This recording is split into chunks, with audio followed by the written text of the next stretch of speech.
ज़्यादातर लड़कों का मानना होता है ऐसा कि कि लड़कियां अगर कहीं जॉब करने जाती हैं तो उनको एडवांटेज एक्स्ट्रा मिलते हैं, ऐसा ये सच है क्या?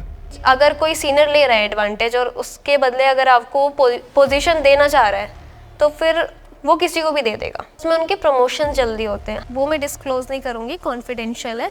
बदतमीज सीनियर के साथ सर्वाइव नहीं कर पाती हूँ। 2016 में दामिनी केस हुआ था दिल्ली में कि 11 से 8 की शिफ्ट होगी जो लड़की की लास्ट में होगी। 8 बजे के बाद आप नहीं रोक सकते उन्हें। फोर्स करने लग गए कि आपको 1 घंटा एक्सटेंड करना ही पड़ेगा। तो टॉक्सिसिटी स्टार्ट कहाँ से हुई? कॉल नहीं आई हमारे पास तो सबको खड़ा कर दिया बच्चों की तरह। जिसके पास कॉल नहीं आया खड़े हो जाओ।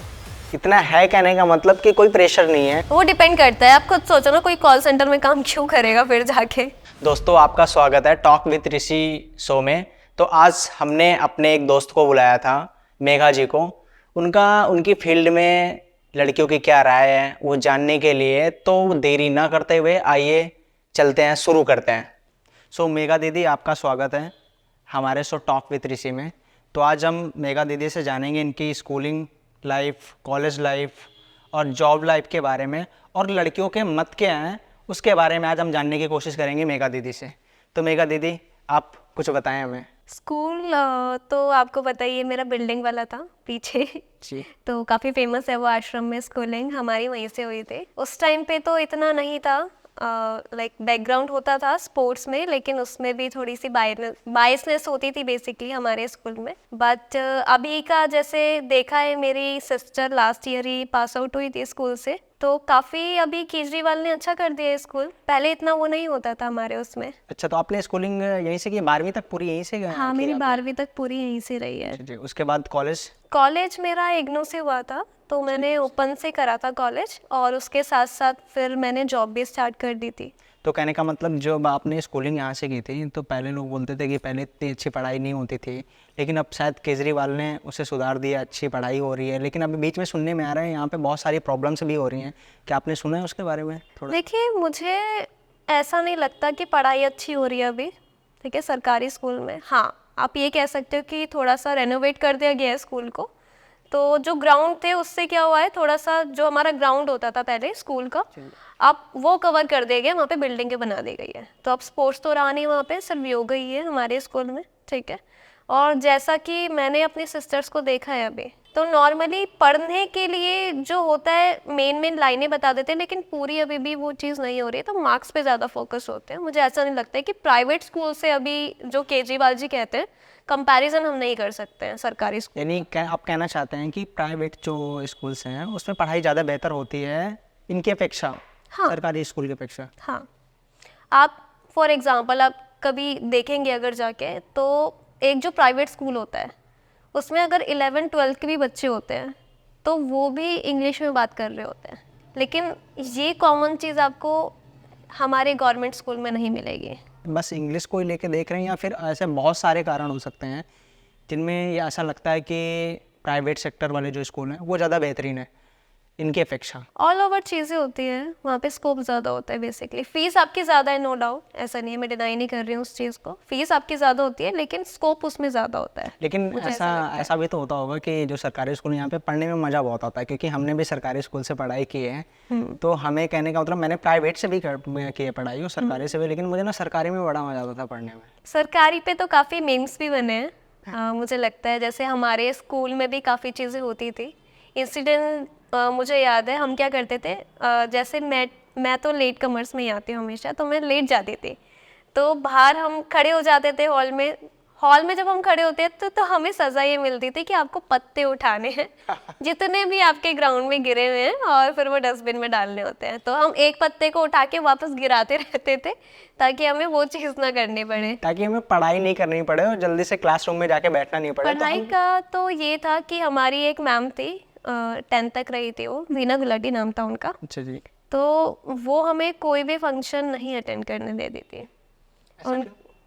उनका ये होता था कि मेरे जो बच्चे वो आगे रहे बाकी क्लास से या बाकी सेक्शन से, आप कह सकते हो।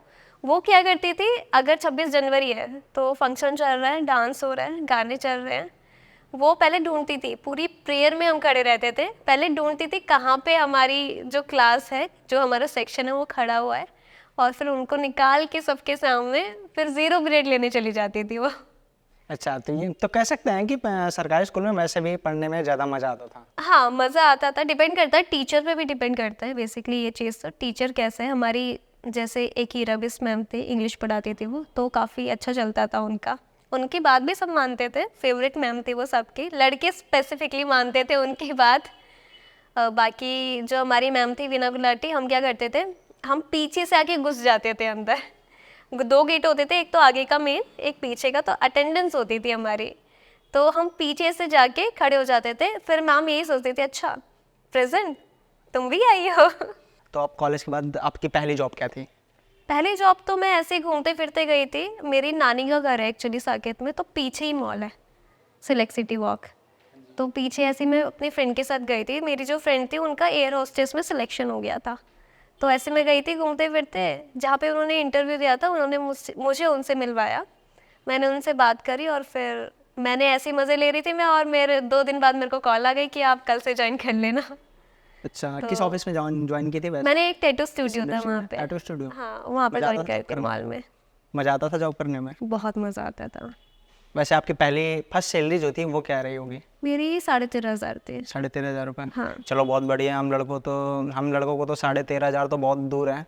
8,500 के पहले मिल जाए वही काफ़ी है। ऐसा सबके लिए नहीं है कहने का मतलब। कुछ लड़के होते हैं सोचते हैं कि जैसे मैंने भी मतलब जॉब की है, तो मेरी लगभग जहाँ तक है पहले जो पहली सैलरी थी लगभग 8,500 रुपये थी, लेकिन मैं मस्त एकदम से उसमें ही खुश रहता था। मेरी सिस्टर की भी 5,000 ही थी, तो वो डिपेंड करता है। उसको कन्वीनियंट ये था घर के पास करनी है, तो घर के बगल में ही मिली थी उसे सड़क पार करते, तो उस हिसाब से था उसका। मेरे को तो कभी ये नहीं था, ट्रैवलिंग में कोई दिक्कत नहीं हुई कभी भी। वैसे आप अपने ऐसा कोई जॉब आपने किया है जो कहने का मतलब उसका सबसे बेहतरीन एक्सपीरियंस आपका क्या रहा होगा? जॉब मैंने एक जॉब करी थी टूनियन गाय में। तो मुझे ऐसा लगता है मैनेजमेंट अच्छा होना चाहिए। अगर आपके सीनियर्स अच्छे हैं, सपोर्टिव है, तो उस हिसाब से फिर आप सरवाइव कर जाते हो। क्योंकि मैं बदतमीज सीनियर के साथ सरवाइव नहीं कर पाती हूँ, तो वहाँ पे एडजस्ट नहीं हो पाता है। ज़्यादातर लड़कों का मानना होता है ऐसा कि मतलब कि लड़कियां अगर कहीं जॉब करने जाती हैं तो उनको एडवांटेज एक्स्ट्रा मिलते हैं, ऐसा ये सच है क्या? देखिए, अब मैं इस चीज़ में आपको 1-2 चीज़ें बोलूँगी। अब जैसे हमारे यहाँ पे क्या है, अगर इंटरनेशनल, अभी जो मेरी लास्ट जॉब थी करेक्टली मैंने छोड़ दिया वो, तो वो कस्टमर सपोर्ट एग्जीक्यूटिव की थी। हमारा जो प्रोसेस था इंडियन प्रोसेस था, और इंडियन उसकी देख के गवर्नमेंट ने भी रूल निकाला था जब 2016 में दामिनी केस हुआ था दिल्ली में, कि 11 से 8 की शिफ्ट होगी जो लड़की की लास्ट में होगी। 8 बजे के बाद आप नहीं रोक सकते उन्हें, चाहे उनकी शिफ्ट पूरी हो गई हो या नहीं हो गई हो। तो 8 बजे के बाद नहीं रोकते हैं हमारे ऑफिस में। ये आप कह सकते हो एक एडवांटेज है, लेकिन एडवांटेज से ज़्यादा मुझे ये अनइक्वलिटी लगती है, क्योंकि इसमें गवर्नमेंट या फिर हमारे समाज का ही फेलियर है, क्योंकि उतनी हमें नहीं दे पाते हैं सुविधा। नहीं, वो तो आपकी बात सही है। मेरा एडवांटेज करने का मतलब है कि जैसे आपको जॉब मिलने में आसानी हो जाए, या फिर आपको सैलरी को लेके ऐसा कुछ एडवांटेज। सैलरी को लेके तो कभी नहीं सुना है मैंने, ऐसा नहीं होता है। सैलरी को लेके बॉयज़ भी ज़्यादा एडवांटेज ले जाते हैं, क्योंकि बॉयज़ को एडवांटेज ये मिलती है कि आप 10 बजे तक भी रुक सकते हो, 11 बजे तक भी रुक सकते हो, तो उसमें उनके प्रमोशन जल्दी होते हैं। हाँ, कुछ लड़कियां हैं जिनके अलग से हो जाते हैं, वो अलग चीज़ में उसमें नहीं जाते हम लोग, लेकिन हाँ होते हैं। लेकिन वो डिपेंड करता है पर्सन टू पर्सन। मुझे ऐसा लगता है सब ऐसे नहीं होते हैं, हर कोई एक जैसा नहीं होता है। ये तो हो सकता है। वैसे अगर देखा जाए के हिसाब से तो मुझे भी जहाँ तक ये लगता है कहने का मतलब कि एडवांटेज होते भी हैं और नहीं भी होते हैं। वो सबके लिए नहीं होते हैं, वो बस किसी किसी के लिए होते होंगे। नहीं, मुझे ऐसा लगता है कि एडवांटेज अगर कोई सीनियर ले रहा है एडवांटेज, और उसके बदले अगर आपको पोजीशन देना चाह रहा है, तो फिर वो किसी को भी दे देगा। उसके लिए ओपन है सारी चीज़ें, उसका डोर तो ओपन है ना। वो डिपेंड करता है कौन उसमें जाना चाहता है, कौन नहीं जाना चाहता। ऑफिस टाइम में कुछ ऐसी फनी चीज़ें हुई हैं आपके साथ में देखिए, जो आपको हमेशा ये कहने का मतलब याद है अभी? इसे एक जॉब छोड़ी थी मैंने ऐसे, वो मुझे मैसेजेस करने लग गए थे, तो फिर मैंने डायरेक्टली, और कमाल की बात तो ये, उन्हीं की गर्लफ्रेंड के थ्रू लगी थी मैं उस जॉब में। बाद में उनकी गर्लफ्रेंड को पता चला ये वाली बात, बट वो अलग बात है, उनसे उन्होंने शादी कर ली। वो अलग उनका एक पर्सनल रीज़न था क्यों करी थी उन्होंने, वो रीज़न मैं यहाँ पे नहीं बोलूँगी। लेकिन हाँ, अभी वो हैप्पी है। लेकिन हाँ, वो अभी भी ऐसा करते हैं दूसरी लड़कियों के साथ, सुनने में आता है मुझे। मैं एक कंपनी में अभी लास्ट काम करती थी। कंपनी का नाम तो नहीं लूँगी, सेकंड पार्टी थी, लेकिन एयरटेल का उसमें प्रोसेस चलता था। तो उसमें काफ़ी ज़्यादा टॉक्सिक माहौल हो गया था बाद में। मैनेजमेंट, जैसे मैंने आपको बताया कि मैनेजमेंट का होता है सारा, उसमें क्या होता था, आप झूठ मानोगे, उसका जो एवीपी था तो हमारे फ्लोर पे बैठता था। अब अलग अलग प्रोसेस होते थे, ब्रॉडबैंड का अलग है, ठीक है। हमारा था एयरटेल ब्लैक का। एयरटेल ब्लैक में अब 3 चीज़ें आती है, वो मैं डिस्क्लोज़ नहीं करूँगी, कॉन्फिडेंशियल है क्योंकि वहाँ की है। हाँ, लेकिन जो कॉन्फिडेंशियल नहीं है वो मैं आपके साथ शेयर कर देती हूँ। जी बिल्कुल करो। चीज़ें क्या होती थी, अब सपोज़ अगर हम पे कॉल नहीं आई है, ठीक है, तो टॉक्सिसिटी स्टार्ट कहाँ से हुई, कॉल नहीं आई है हमारे पास, तो सबको खड़ा कर दिया बच्चों की तरह।